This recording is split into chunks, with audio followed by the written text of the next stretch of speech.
first reaction to it, and what do you have to say about it? Yeah, it's a very bad sign of things escalating in Canada. I mean, we've already seen a big uptick in extremist violence, especially post October 7th. The Khalistanis have been going on for a few years as well. We've seen fire bombings of synagogues, shooting up of Jewish day schools. We've seen, of course, the attack on the Monder by the Khalistanis. But this is disturbing because it presents a sort of a new type of escalation, because this is an attack on a cafe that opened a few days ago, owned by a famous Indian comedian. But what's interesting about this one is the Bar Khalsa International, a listed terrorist organization in both countries, behind the Bar Khalsa infamously blew up the Air India 182. They're taking responsibility for it. So not only, I mean, it'd be one thing if this was sort of a random attack where it was a wink wink. This is like sort of a Khalistani extortion racket type thing, and we have that going on. But this is another step up the ladder where it's an act of violence and intimidation, where they then post the social media themselves, post their crime online. They post their crime online, and then they take responsibility for it. This is usually what you expect in Yemen or Pakistan or Somalia, or other places in the Middle East where a terrorist attack happens, and then a group enthusiastically wants to take credit for it because they're a terror organization, and terror organizations usually are able to sort of live in lawless lands. That's why, again, you see terrorist organizations pop up in Yemen and Somalia, places that are generally considered lawless and don't really have functioning governments. This is Canada, where we allegedly do have a functioning government. So this is a massive test to Mark Carney's leadership. We saw the country get out of control under Justin Trudeau's tenure. This is Mark Carney's first major test on security. And we will see if Mark Carney's Canada is in any way different than Justin Trudeau's Canada.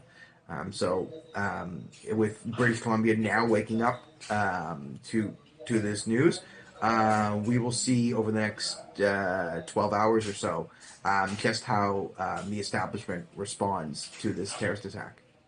Daniel, in Surrey, we have seen such attacks in the past as well. How do you analyze this recent attack?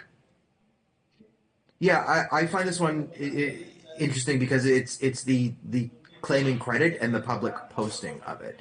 That's what really sets us off from the other one. So yes, Surrey has seen violence. We've seen Palestinian intimidation. This is nothing new, but it's when they go up the ladder that presents a real problem, because it then inspires other extremists. Because again, the Khalistanis aren't the only extremist group active in Canada. You have Muslim Brotherhood offshoots. You have Hezbollah supporters. And again, their churches are being attacked by mostly radical Marxists. Synagogues are being attacked. So when one group goes up the escalation ladder, it usually moves the needle forward for all other groups if nothing's done about it. So when this is now a sort of we've climbed a ladder rung in Canada today.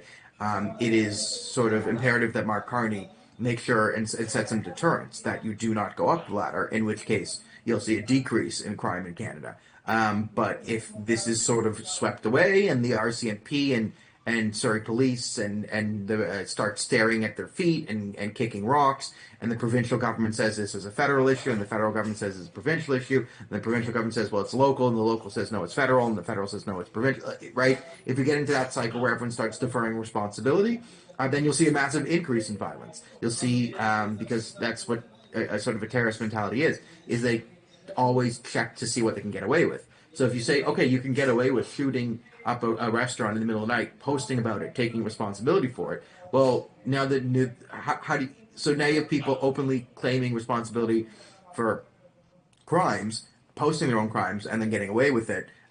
It's going to set, what's the next step? What's the next? Well, are they going to shoot at a restaurant when people are actually inside of it when it's closed? Are they going to, what's the next level of terrorist intimidation they're going to do? So hopefully we don't figure that out. Hopefully this is deterred. Hopefully there is actual real consequences. Hopefully, the people behind this are arrested or detained or deported, or there's some visible consequences to institute deterrence. But we'll have to wait and see what Mark Carney does about this, because He wants trade with India. Apparently, he's invited Modi. He's fixed CSIS in some way. CSIS has now decided that the sky is in fact blue, the grass is green, and Khalistani terrorists threatening to kill everyone are actually threatening to kill everyone.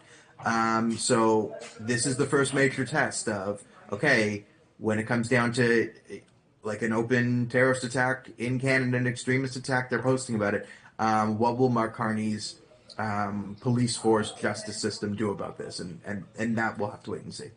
Daniel, in a bit, to reset the ties, we have seen Prime Minister Modi met Prime Minister Carney as well. Do you believe, what would be your expectation? Do you believe Mark Carney will take action?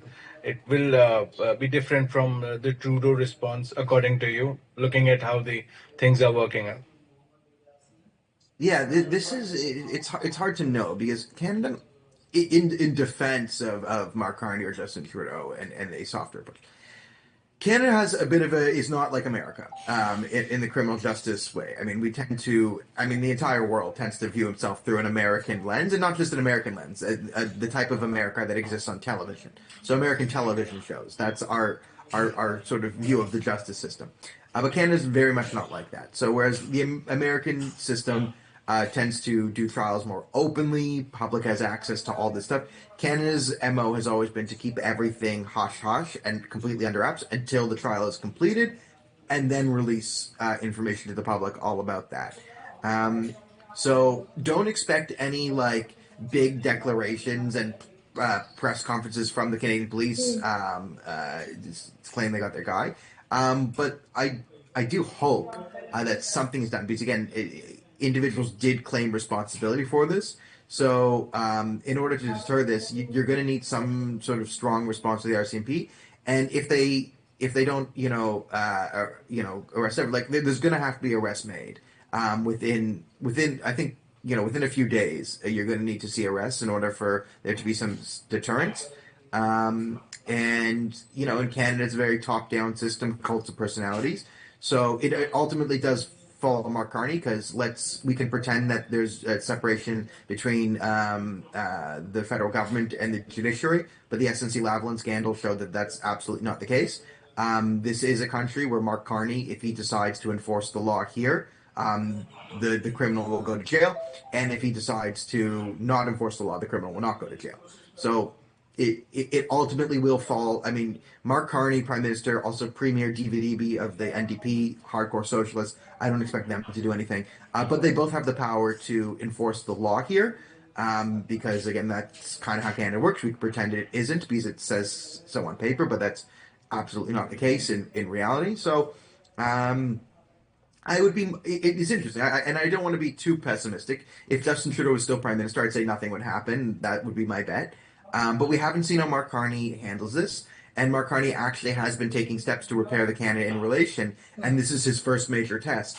So I would not be surprised if Mark Carney does something here, which is a positive development for Canadian politics. If you like this video, then like, share and subscribe to ET Now.